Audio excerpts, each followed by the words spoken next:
हाय दोस्त, नमस्कार।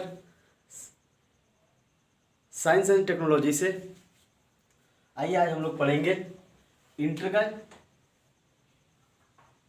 बायोलॉजी। ठीक है, जिस चैप्टर का नाम होगा जीवों में जनन। ठीक है दोस्त, तो आइए इस टॉपिक को स्टार्ट करते हैं, इस वीडियो को स्टार्ट करते हैं। स्टार्ट करने से पहले आप इस वीडियो को लाइक करें, शेयर करें, कमेंट करें और सब्सक्राइब करें चैनल को, कि आने वाले आपका जो भी वीडियो होगा सबसे पहले आप तक पहुंचेगा दोस्त। ठीक है दोस्त, तो ये स्टार्ट करते हैं वीडियो को। फर्स्ट नंबर, जीवों में जनन, यानी जीवों में जनन कैसे होता है, आइए इसके बारे में हम लोग देखेंगे, जानेंगे और पढ़ेंगे। जनन जिसको बोलते हैं रिप्रोडक्शन, क्या बोलते हैं? रिप्रोडक्शन।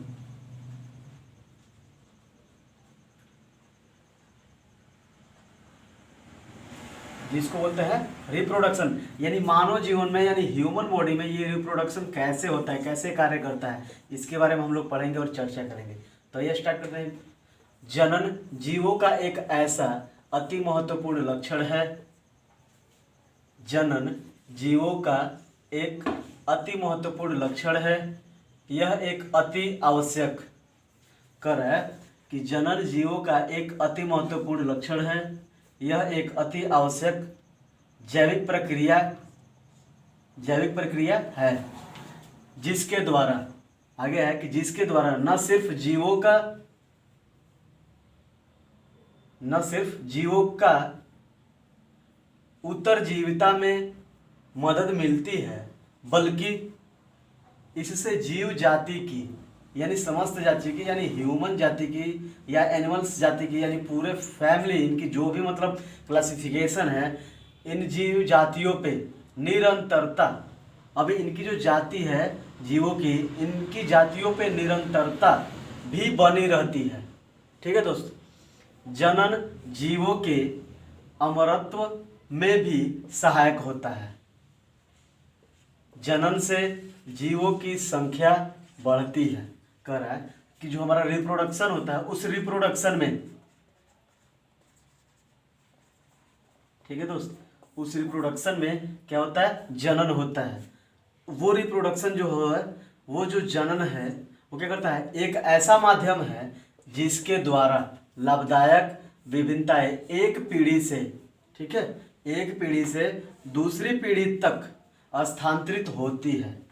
कह रहा है कि जो जनन है वो एक पीढ़ी से दूसरे पीढ़ी तक क्या होता है? स्थानांतरित होता रहता है। अतः जनन जैव विकास में भी सहायक होता है। जैसे कि जब तक मृत्यु दर न बढ़े तब तक क्या होता है? ये रिप्रोडक्शन सिस्टम बढ़ता रहता है, जनन बढ़ता रहता है।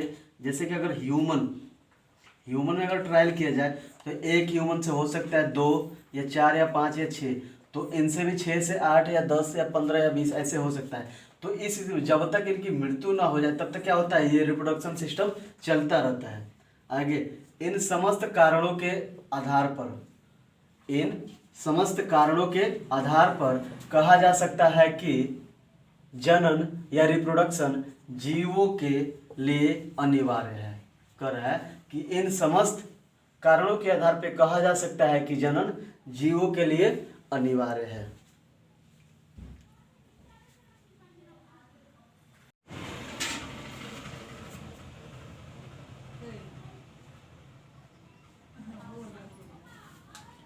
अब इसमें अगला हेडिंग, जनन की इच्छा विधि, यानी जनन की जो इच्छा विधि है क्या है, इसके बारे में हम लोग चर्चा करेंगे।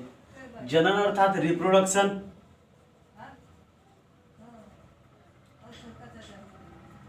जनन अर्थात रिप्रोडक्शन। अब इसमें रिप्रोडक्शन की जो इच्छा विधि है ये क्या है, इसके बारे में हम लोग जानेंगे और पढ़ेंगे। ठीक है दोस्त, आइए देखते हैं। प्राय लैंगिक जनन को कर रहा है, प्राय लैंगिक जनन को अर्थात सेक्सुअल रिप्रोडक्शन को जनन की श्रेष्ठ विधि माना गया है। कर रहा है कि इसमें प्राय लैंगिक जनन अर्थात सेक्सुअल रिप्रोडक्शन को जनन की श्रेष्ठ विधि माना गया है। लैंगिक जनन के दौरान गुणसूत्रों की अदला बदली, यानी अदला बदली किया जाता है इसमें गुणसूत्रों की। जो रिप्रोडक्शन होता है यानी सेक्सुअल रिप्रोडक्शन जो होता है उसमें क्या किया जाता है? गुणसूत्रों की अदला बदली किया जाता है। ठीक है, उस स्थिति में अर्थात अदला बदली होती है जिससे युग्मकों अर्थात गैमेट्स में नए लक्षण विकसित होते हैं, ठीक है, तथा नए जीव का भी विकास होता है। कह रहा है जब इनका नया लक्षण जब निकल जाता है, नया लक्षण जब विकसित हो जाता है, उनके पश्चात नए जीव का भी विकास होता है जो अपने जनकों से भिन्न होता है, जो अपने जनकों से भिन्न होता है। अतः लैंगिक जनन जैव विकास की लैंगिक जनन अर्थात रिप्रोडक्शन सेक्सुअल रिप्रोडक्शन जो है वो क्या है, जैव विकास में सहायक होता है। इन्हीं की मदद से क्या होता है, सेक्सुअल रिप्रोडक्शन आवश्यक है। उसके बाद से लैंगिक जनन द्वारा यानी सेक्सुअल रिप्रोडक्शन द्वारा जीवों की जीवित रहने के अवसर अधिक होते हैं, क्योंकि आनुवांशिक विभिन्नताओं के कारण जीव अधिक क्षमतावान होते हैं। कह रहा है आनुवांशिक विभिन्नताओं के कारण जीव अधिक क्या होते हैं, क्षमतावान होते हैं। लैंगिक जनन यानी सेक्सुअल रिप्रोडक्शन से जीवों की संख्या भी बढ़ती है। अतः लैंगिक जनन ही जनन की सेक्सुअल रिप्रोडक्शन ही रिप्रोडक्शन की इच्छा विधि है। कह रहा है कि अतः सेक्सुअल रिप्रोडक्शन ही रिप्रोडक्शन की क्या है, इच्छा विधि है। ठीक है दोस्त, अतः सेक्सुअल रिप्रोडक्शन ही रिप्रोडक्शन की इच्छा विधि है। अब अगला हेडिंग है हमारा क्लोन। अगला हेडिंग क्या है, क्लोन। अब इसके बारे में पढ़ेंगे कि क्लोन है क्या। आइए देखते हैं। अकारकीय कह रहा है अकारकीय व अनुवांशिक रूप से एक समान जीव क्लोन कहलाते हैं। कह रहा है अकारकीय व अनुवांशिक रूप से एक समान जीव क्लोन कहलाते हैं। क्लोन अर्थात अलैंगिक जनन, ठीक है, अनसेक्सुअल रिप्रोडक्शन। ये क्या है, उत्पन्न संतति अनुवांशिक व अकारकीय रूप से अपने जनन के एक कदम या एकदम समान होते हैं। एकदम क्या होते हैं, समान होते हैं। अतः इसे क्या कहते हैं, हम क्लोन कहते हैं। अतः इसे हम क्या कहते हैं, क्लोन कहते हैं। ठीक है दोस्त, जैसे एक समान का मतलब अगर फादर ब्लैक, ठीक है, तो इनके सन भी होंगे क्या हो गए, ब्लैक।